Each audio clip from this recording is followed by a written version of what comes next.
Listo. Entonces, mire, estas estadísticas descriptivas, como lo pueden ver en el video que les compartí, ya corresponde a estadísticas descriptivas de datos panel, ¿sí? Entonces, por ejemplo, una variable que es el retorno del activo, ¿sí? Este que dice overall es el promedio general de haber promediado todos como los datos que están ahí en cuanto a retorno de activo. Entonces, por ejemplo, el peor retorno que tiene en esa muestra para un activo es un retorno negativo de menos 2,8 y el mejor retorno que tiene en dicha muestra es en un periodo de más 1,50. ¿Sí? Eh, Esos son los mínimos y los máximos. Ahora, el promedio, el retorno promedio de toda esa muestra de los activos es incluso negativo. Es un retorno de menos 0,15. ¿Sí? Con una desviación del 21%. ¿Sí? Eso es lo que le está diciendo para una variable el pedacito del logro. ¿Sí? Ahora, mire, viene otro concepto que es el del between. ¿Sí? El between es, digamos, mirando eh, entre diferentes fondos, ¿sí? Entonces, si empezamos a analizar qué pasa entre los diferentes fondos, vemos que incluso la, la desviación estándar es menor, ¿sí? Es de apenas el 1,5%, o sea, se hace mucho más pequeño. O sea, esto empieza como a darnos mucha información y es que entre el fondo uno, 2, 3, 4, o sea, entre esos fondos realmente no hay tanta diferencia de los retornos como sí lo hay al interior de ellos. Mire que ya ahorita este tercer puntico de acá, que es el WIRIN, aquí ya está haciendo referencia es al interior de un fondo, ¿sí? A lo largo de todos esos meses que estamos analizando, ahí sí hay una desviación importante, ¿sí? Del 21%. Entonces, lo que estamos viendo o lo que ya empieza a decirnos una tabla de estadísticas descriptivas de panel dato es que entre, digamos, los diferentes fondos que hay, no hay muchos cambios, ¿sí? Donde sí encuentra uno cambios importantes de los retornos es al interior de un mismo fondo, ¿sí? Entonces, ¿por qué? Porque en economía y en finanzas, estos mercados funcionan como de manera cíclica, ¿sí? La semana pasada estamos viendo cómo los principales indicadores de la bolsa de Nueva York se desploman, ¿sí? Pero si usted va y se remite, digamos, al periodo que siguió después de la pandemia, o sea, o de la crisis más aguda de la pandemia, por allá, hablemos de junio, julio del 2020, la bolsa empieza a tener unos crecimientos supremamente importantes después de unas caídas supremamente grandes. Entonces, lo que este te muestra es cómo históricamente dentro de un mismo fondo hay demasiada volatilidad, ¿sí? Entonces, fíjense que este datico como tal, si le metemos ya análisis, nos está reforzando el argumento para entrar con nuestro modelo. Y ese argumento, si revisan las notas en rojo que les puse ayer, justamente les puse que un promedio es un dato muy frío, ¿sí? Y es un simple promedio. No me está teniendo en cuenta que yo puedo tener datos muy dispersos, ¿sí? Y efectivamente este dato es el que te está como justificando e ilustrando ese argumento, ¿sí? Entonces este es un dato que tenemos que incorporar y aquí estamos analizando, ¿sí? Entonces, claro, justamente teniendo unas desviaciones tan grandes de los retornos de un activo, es que nace nuestro modelo. Nosotros estamos justamente ajustando al CAPM por esta variable de volatilidad.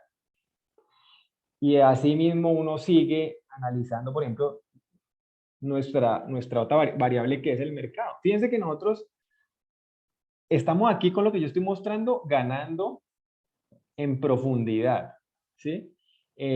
Pero realmente no es que tengamos que hacer muchas cosas, porque incluso nuestro modelo es apenas de una variable explicativa, ¿sí? Entonces es simplemente meter este detalle y esto nos va nutriendo. Ahora, si cogemos la otra que es los retornos del mercado, vuelve y juega, ¿sí? De todos esos datos que hay ahí, el mínimo es el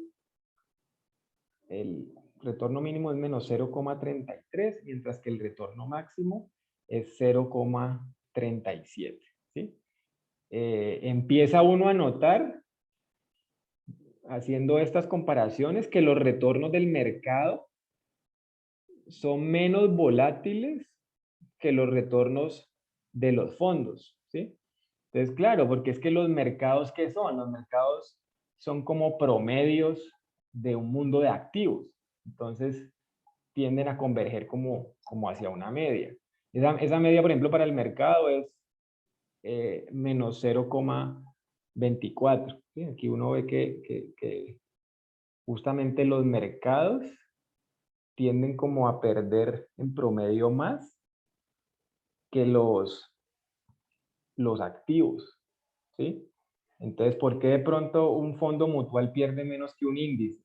¿Sí? Entonces, por ahí nos está dando pistas de pronto del alfa de Jensen, porque es que un fondo mutual lo gestionan unas personas que de pronto con su conocimiento, ¿sí? Hacen que ellos puedan de pronto estar, digamos, escapándose de pronto a algunos momentos de pérdidas del mercado, por ejemplo, ¿sí? Miren, por ejemplo, a nivel de la variable mercado, el efecto between, o sea, el efecto comparativo entre los diferentes 6 índices, ¿sí? Ahí vuelve y juega. Solo un 0,4%. Y entonces, ¿qué le dice esto? Fíjese, la semana pasada cayó la bolsa de Nueva York y caen los 3 índices. El Nasdaq de pronto es el que cae un poco más fuerte, pero cae el Standard & Poor's 500 y cae también el Dow Jones 30. Y vaya y coja los índices de todas partes del mundo. El Bovespa de Brasil, el Colcap de Colombia, ¿qué le está pasando? También están cayendo, ¿sí? Entonces, cuando al mercado le va mal, pues en general es porque a todos los mercados les está yendo mal, ¿sí? ¿Qué pasa el efecto within al interior de un índice? Al interior de un índice hay una desviación típica un poco más alta del 5%, pero fíjese que sigue siendo eh, muy bajita en relación al activo, ¿sí?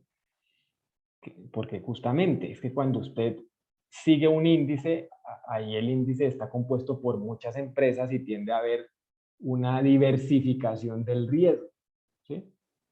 Mientras que acá el fondo solo tiene un componente en particular de acciones de ese índice y por consiguiente pues tiene más riesgo. Incluso si cogiéramos nuestra unidad de medida no fuera el activo del fondo mutual, sino que fueran solamente acciones solas, ¿sí? Que hubiéramos hecho el ejercicio en vez del fondo 1 con Amazon, en vez del fondo 2 con Tesla, etcétera, etcétera, pues ¿qué esperaríamos? ¿Sí? Que estos números fueran de estas desviaciones eh, todavía más altos, ¿sí? Entonces, ese es el modelo tradicional, ¿sí?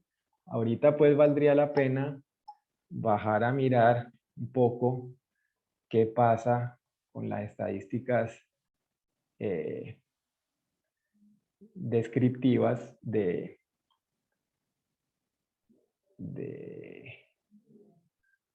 nuestra propuesta, que están acá abajo. Listo, entonces mire aquí, si uno mira a grosso modo que hay aquí distinto, a ver. Entonces, por ejemplo,